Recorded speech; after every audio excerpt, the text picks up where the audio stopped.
Legends of Tomorrow Season 3 finale, The Good, the Bad, and the Cuddly.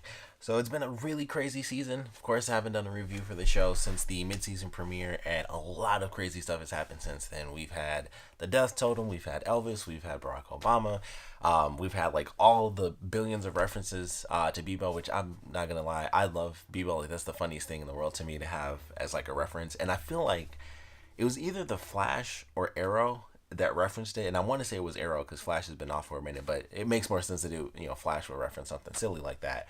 But man, ever since they introduced Bebo at the beginning of this season, it's just been funny. Like every time it shows up, Bebo is just funny to me. Like they referenced it with Constantine, where he made a Bebo doll, actually talk to him and stuff like that. And I think that's what it was. It was that episode where it was Constantine, and I can't remember the nerdy guy's name, but he was like, "Oh yeah, my Bebo socks and stuff." It was just super funny. I don't know why, but I just like every time they have Bebo, it's just the funniest thing. And Bebo is like the ancient god and all this other silly stuff.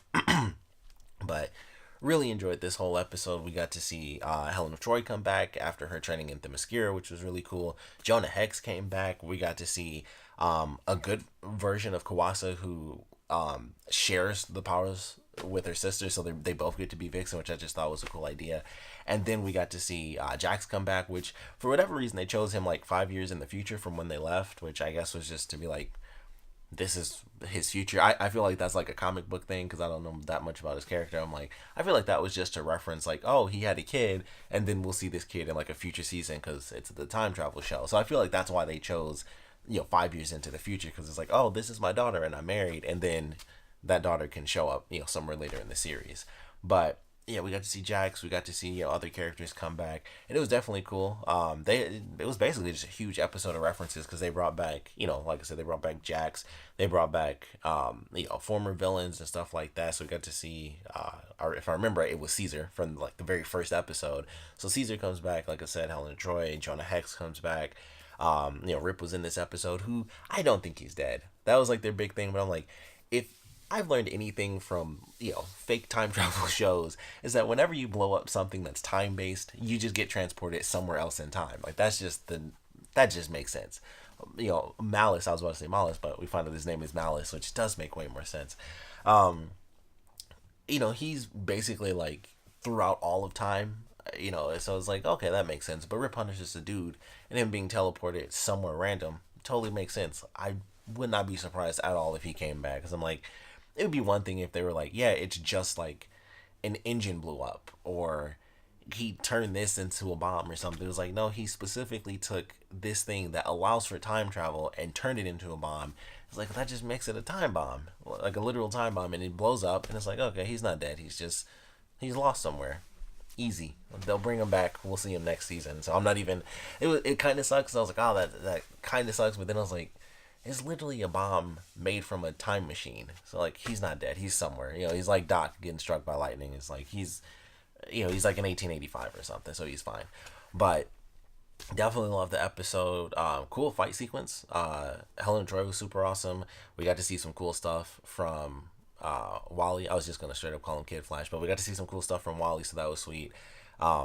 Everybody, I'm a huge fan of like Wild West stuff, so like everybody using like revolvers just look cool to me. I was like, man, that's just sweet. Everybody's using 6-shooters, and everybody has like great skills. Like Helen Troy was like, sure, she learned on Themyscira, so that they don't use guns, but sure, I'll give it a pass. Everybody was just like a crack shot. I was like, none of these people use guns. Like nobody uses a gun except for like Mick.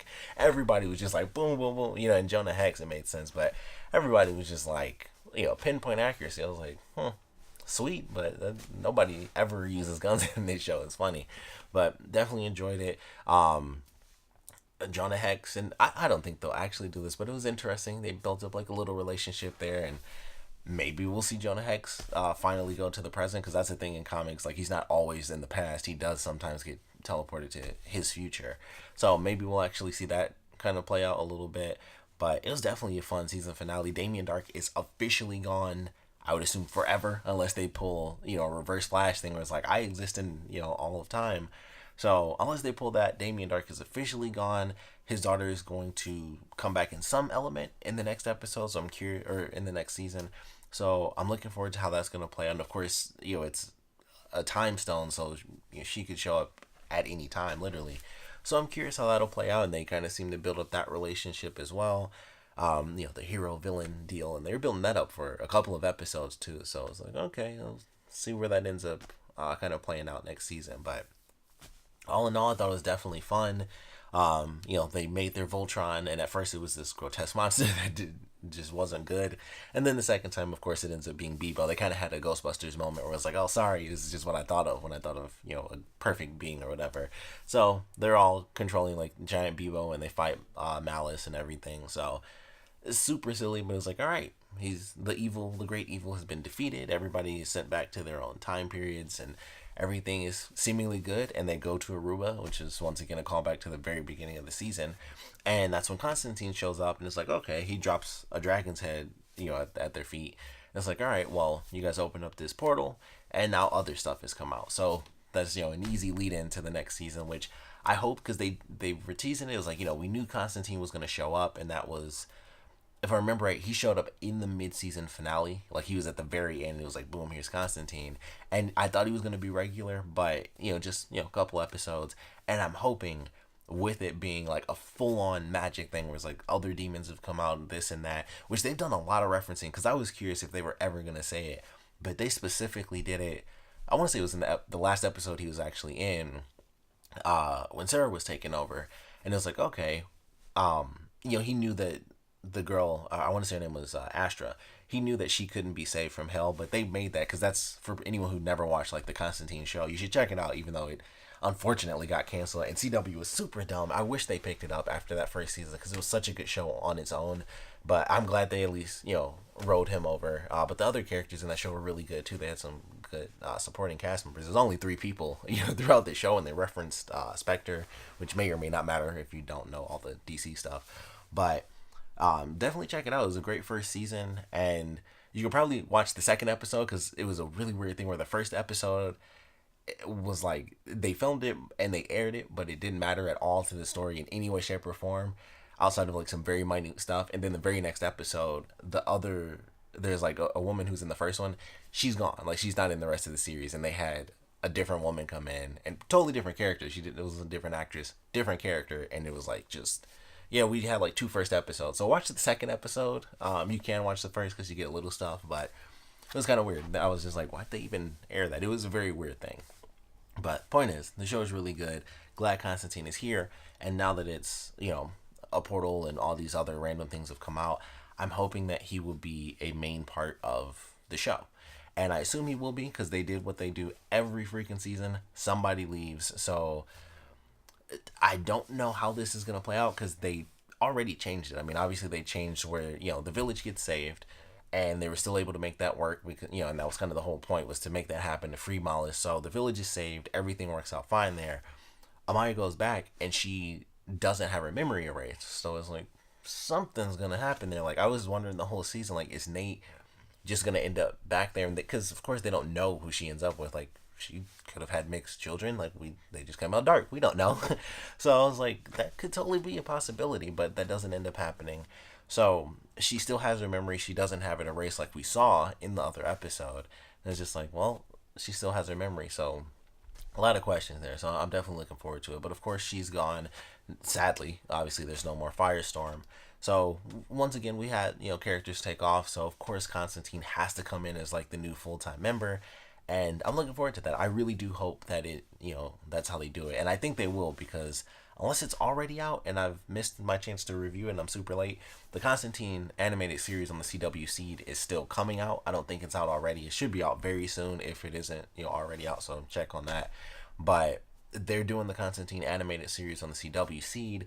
So I think they'll do that in conjunction with having him on Legends of Tomorrow, which is basically what they did with Vixen, except instead of it being Mario McCabe, they actually chose Amaya. They just chose a different character or a different version of the Vixen character. So they still kind of did the same thing, where it was like, oh, this character does technically exist already within kind of the Arrow universe.